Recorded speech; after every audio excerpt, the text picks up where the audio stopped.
Hey everybody, welcome back to 12 Days of PODMAS, a Built Like This podcast. I'm your host Maxine. We're on PODMAS episode 9. Doing all that in one breath is hard. Like, we're on PODMAS episode 9. Anyway, Jamie Foxx.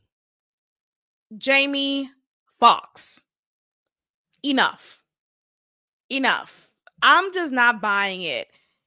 He has a sob story for everything at this point, and I'm sick of it. I am. Look, I'm happy. I'm glad that he is well, that he is back to his self, seemingly. He's out of the hospital. He knows how to walk again. He's released a new special, but apparently this special is not like a regular comedy stand-up special. In fact, it's a variety show, it seems like. So he's singing, he's crying most of the time, and he's an actor, he's a performer, he's very, very talented. And I love Jamie Foxx. Like I loved him since I first knew of him, right? Seeing him on the Jamie Foxx show, and just his voice is just beautiful. He's very talented. He's a talented man. He's a good man, Savannah. But since the stroke and the privacy that he wanted around the stroke that he got, he didn't tell us that it was a stroke in the beginning. And sure, granted, it's his business, right? No one's health, that includes your mental health, is anyone's business aside from the people in your proximity, the people who you are intimate with. I think they have a right to know if you have any illnesses, whether that's an STD or any mental health disorders. Absolutely. But with Jamie Foxx, I think he went about it in a way that was like unnecessarily sneaky, unnecessarily, oh, I'm gonna appear like I'm like, ooh, I'm here, but I'm not. It just gave off like, are you an Illuminati or what? Jamie Foxx was like, what's really going on? And since he was released, or since it was reported that he was doing better, he was appearing suddenly in random spots. He was helping a woman who dropped her purse in the golf like lane or whatever, and he's waving to paparazzi and smiling. It just like, are you a clone? Like, what's going on? It just felt super contrived, and it made me feel like, dang, is Jamie Foxx trustworthy? Is he someone who who I could trust with my life? I don't want to be so dramatic, but Jamie Foxx has never come across, in my head at least, as someone who I felt was mischievous or not a real nigga. So seeing him come up with this trickery in many different ways, that made me feel like, okay, he's not someone who I find to be trustworthy, or I find to be of his word in a sense, or if you could take him at face value, in my opinion. So anyway, he comes out with this special. I have yet to watch it. I don't know if I want to. And apparently prior to it being released on Netflix for us to watch, people who saw him live said that he said in his stand-up that his stroke was due to Diddy. And I guess the way that he delivered it in his stand-up, it was convincing enough for people to really believe that. And that was a story for some weeks.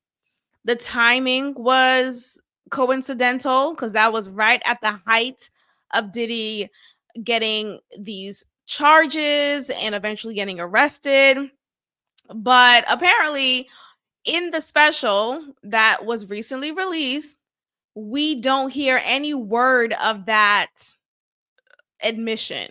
We don't hear that being said at all. So it's like, okay, did you do that on purpose to garner people to flock to your special? So you see what I'm saying? Like, he's doing these little things to to bring people to him more and to bring this surrounding energy of mystery.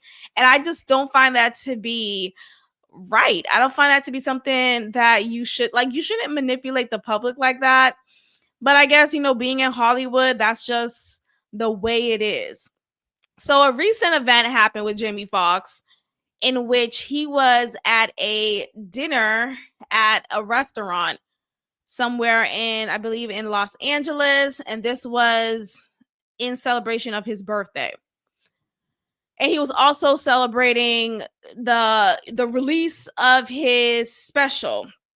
And according to what he said to a spokesperson, or someone at TMZ actually said that no. So he said a spokesperson for Jamie Foxx told TMZ conveniently, I'm adding that in, told TMZ that Jamie Foxx was at his birthday dinner when someone from another table threw a glass that hit him in the mouth.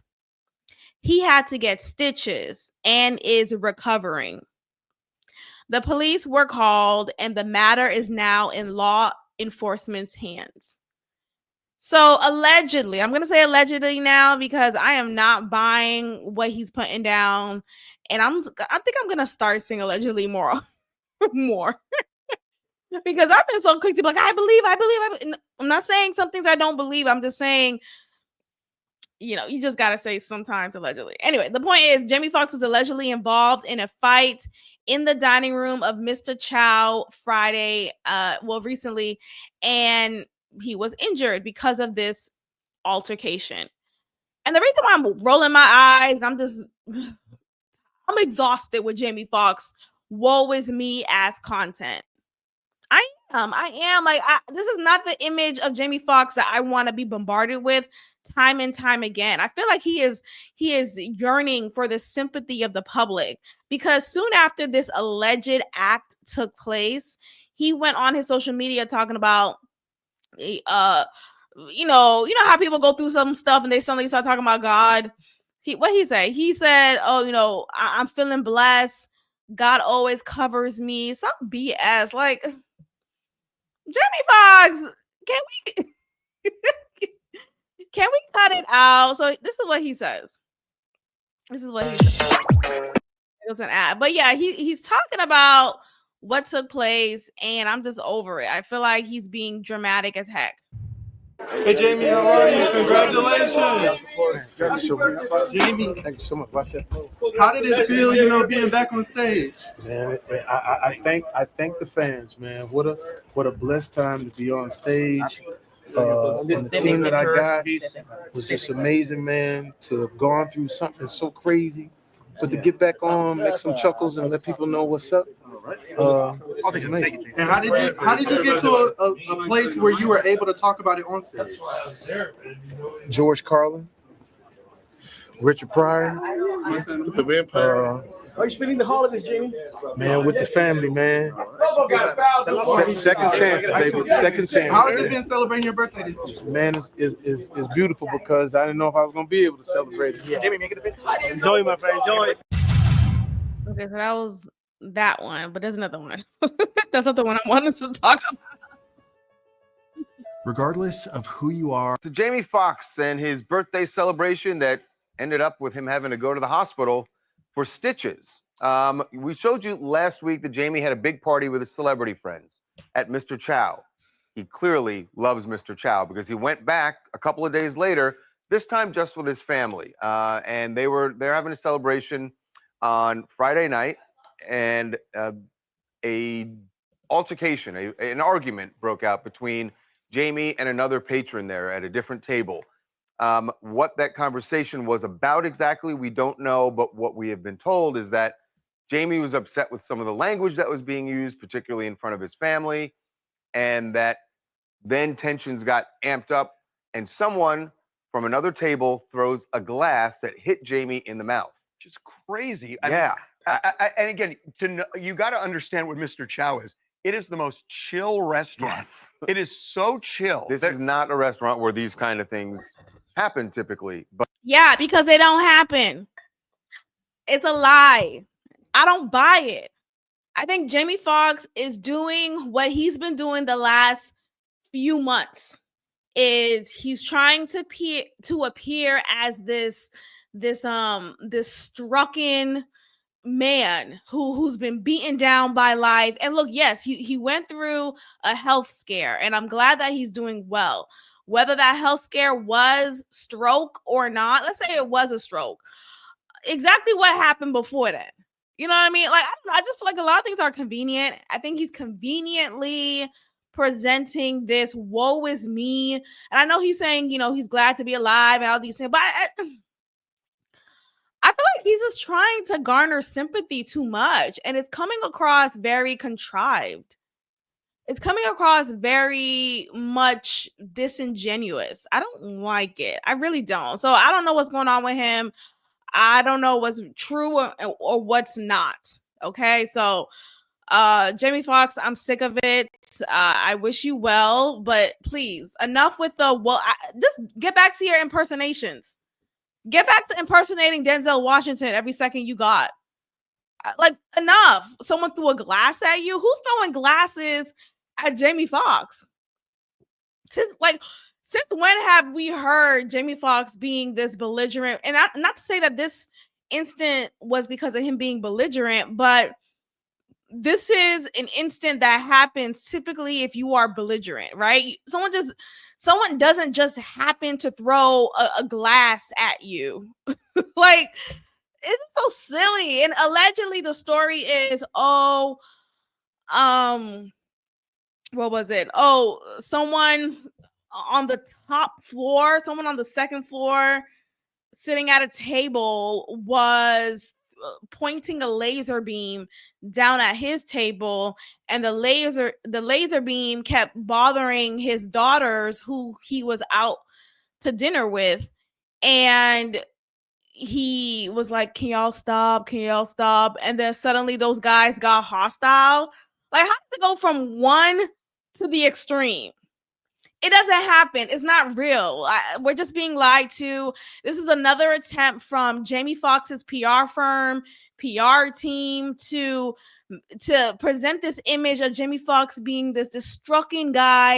And I don't know what's the reason behind it, but something is telling me that he is purposely perpetuating this image of woe is me, of I'm just so unlucky, but you know what, God got me type of image to the public, because he may be caught up in some Diddy stuff. We know that he's been associated with Diddy. He's been at the parties as well. And I think he's doing his darndest to appear as if he is not at all involved with that type of life. And instead, he's a victim. He's a victim of life. He's a victim of belligerent people randomly throwing glass bottles at him. I don't buy it. So anyway, Jamie Foxx, please miss me with the BS. Okay, so let's move forward with our next topic here. So we have here Lily Phillips is back with another conquest that she plans to fulfill and succeed with. Now, we know she was recently in the news sharing her pursuit and accomplishment. She accomplished her goal of sleeping with 100 men in 24 hours. And the setup was, I think it was like about, was it like 30 seconds for each guy? I don't know if every guy finished, but nonetheless, that was her goal, and she accomplished it within the 24-hour framework. Okay. She had a tearful reaction at the end of that conquest being fulfilled. And people may think, oh, well, that's because she was regretful and, she is embarrassed that she did that. But apparently that was not the case. At least that's what she's telling us. Look, let's keep it a bug. A lot of these white girls, they don't have the same setup of what is appropriate and what is not when it comes to sexual relationships or intimacy in general. I remember growing up and just being around white people at my undergrad. They were very open. They were very much free. They would have a large body count, and that was just like no big deal. But for Black girls, we don't have the same agency or quote unquote, I wouldn't even say a privilege, but we don't have the same agency to be as open, at least at the time. I think now it's gotten much more liberal for Black girls and Black women to have a public praise for having a large body count or being out there or having a roster, right? These are the terms that are used for being promiscuous. So that just call it plain, call it what it is. But white women, they have a different perspective on it. That's what I've seen in my experience. No offense to the white women listeners. Thank you for listening. I appreciate it. But I'm serious. Like, it's different. It's totally different. So whenever you hear a Black girl, at least back in the day when I was growing up, and I'm in my early 30s. So whenever you hear a Black girl talking about, you wouldn't even hear a Black girl talking about having, so many sex partners and all these. No, you wouldn't hear that because that is like, that's not something that is encouraged or praised. Not at all. And if you are doing that, you're doing it under the rug, right? In the sneak tip. Anyway, this woman here, Lily Phillips, is an OnlyFans model. People gotta stop using model. Okay, she's the OnlyFans model, and she is now moving forward with her next record that she would like to break of sleeping with 1,000 men. Yes, add another zero to that 100, you have 1,000. She wants to sleep with 1,000 men in 24 hours. And the last woman who came close to that record was back in 2004. She slept with 919 men in 24 hours. So she wants to break that record and shoot for 1,000 men in 24 hours. While Lily previously said she planned to try to tackle the record in February, she tells us she may even attempt to master stroke next month. So sometime in January, her goal is to up the ante. Child, I can't.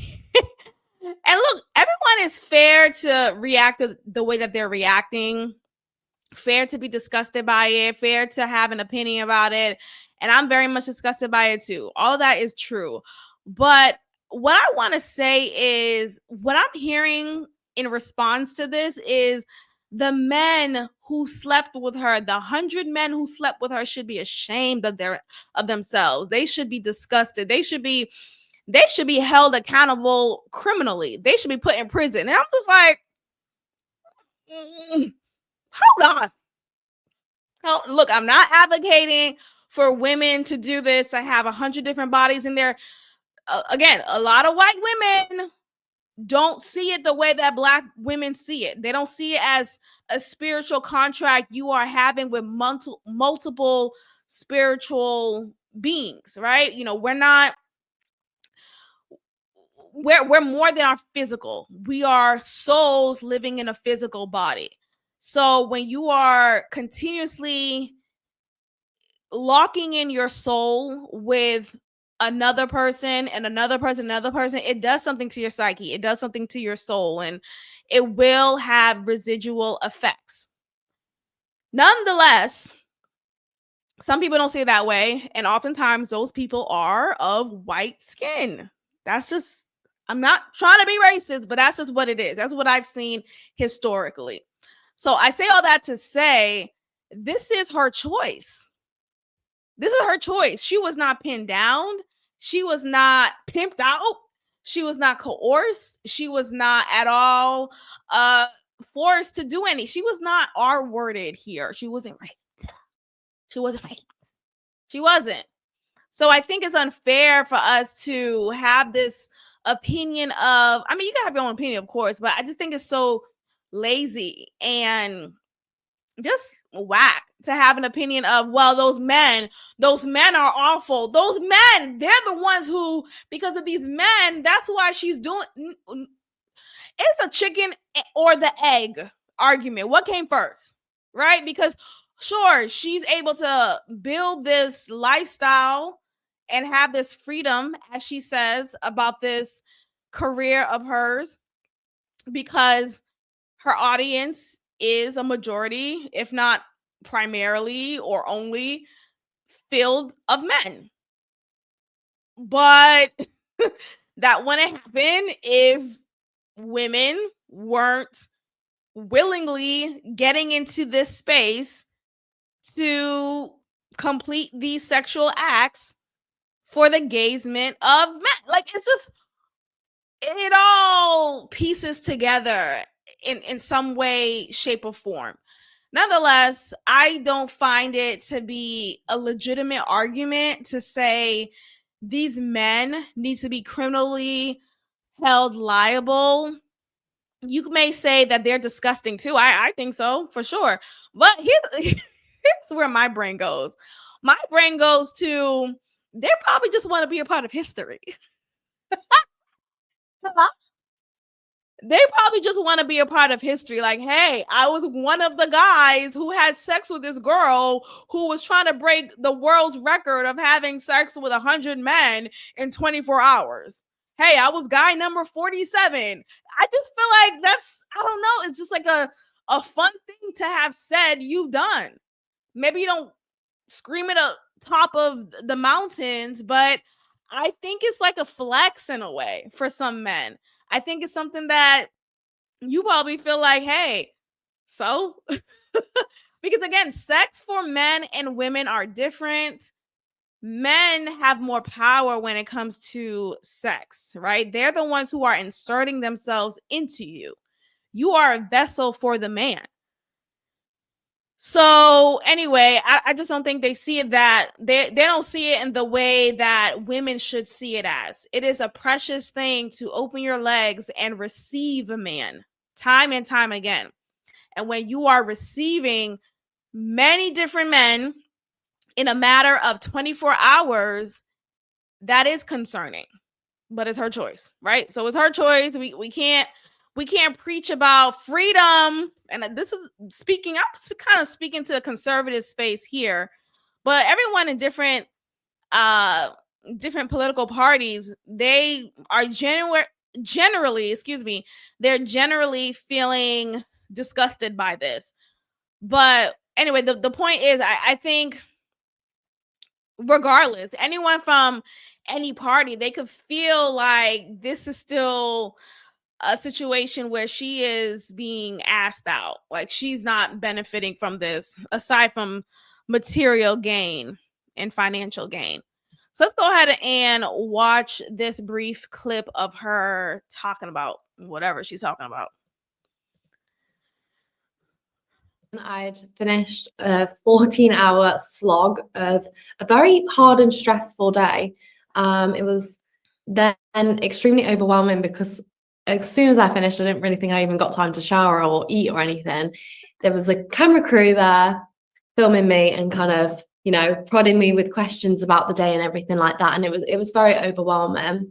And obviously, like I talked about in the doc, it was also coming from a place of like, I felt like I did a disservice to some of the guys in the fact that, you know, we promised a service of 5 minutes and some of them I had to cut short because we just weren't going to get them all in, to be honest. So yeah, that was kind of where it came from. And obviously it was just very intense. Like, it was a very stressful day. And then there's a camera crew all of a sudden appear and asking me questions for an hour about how everything went and just, you know, kept kind of. I mean, it must be stressful taking in 100 different cocks. That. Pardon me.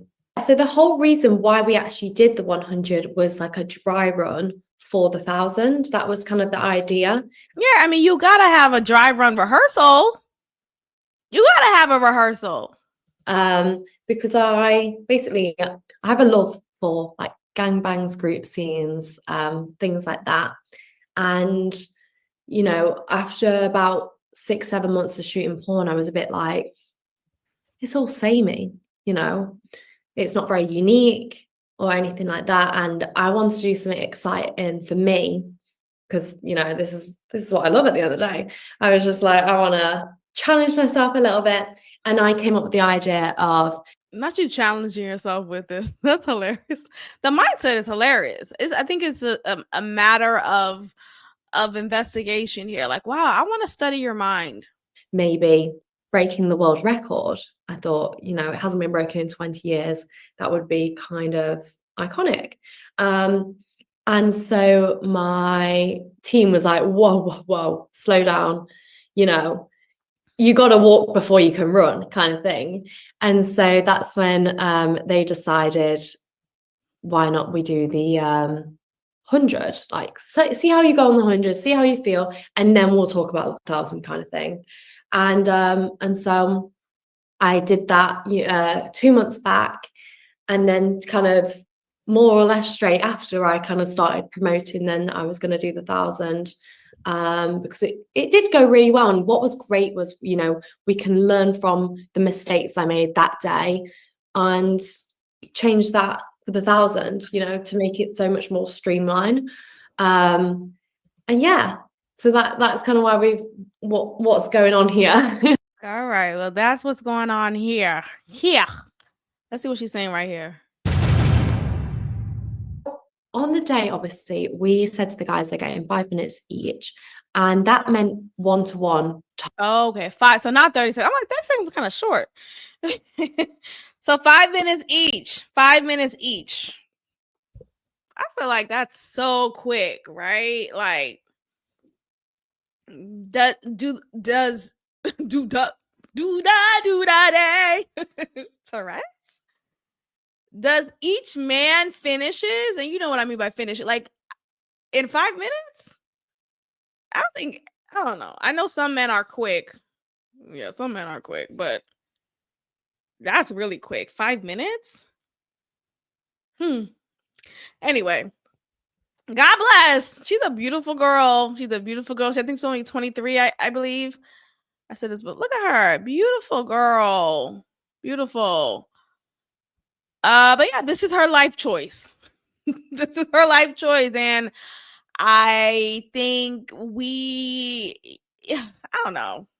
I don't want to say we should respect it, but I also don't want to say we should bash. I don't know, because I do believe in shaming in some instances. I do think shaming could help wake people up in situations like this. Like, girl, what are you doing? This is not healthy. But I'm sure she has protocols that help her to feel safe, is what I'm wondering. I'm just thinking logistically. Does each man get tested? Was there a sign-up sheet? Did she get identification? Did she get records of their health to ensure that she's all good? I remember seeing a clip of her saying, do I get HIV if they squirt in my eye, or they squirt in me? Is that how you get HIV? Like, she was not sure about sexual transmitted diseases, particularly HIV. And I don't know if that speaks to her age or her ignorance, but it speaks to something. So again, I'm thinking about logistically. So yeah, I mean, yeah, maybe we should shame her. I don't know. I came across a clip of Candace Owens going at her, and